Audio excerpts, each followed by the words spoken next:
Hey guys, this is Martin for TechBlock and today I'm going to show you how to mute someone's stories.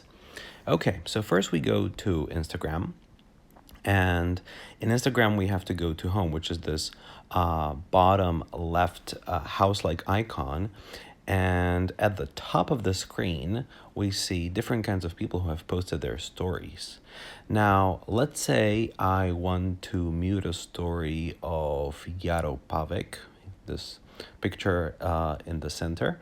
All I have to do is press and hold on the picture. It's going to bring up this little menu from the bottom saying Yaropavek. I can view the profile or I can click mute. And after clicking mute, it's going to ask me what I want to mute. If I just want to mute the story of this person, or if I want to mute the story and the posts of this person. And as you can see at the top, Instagram tells you that you can unmute this profile, this person from their profile, and that Instagram will not let them know that they've been muted. All right, guys, thank you for watching. This has been a short and quick tutorial on how to mute Instagram stories.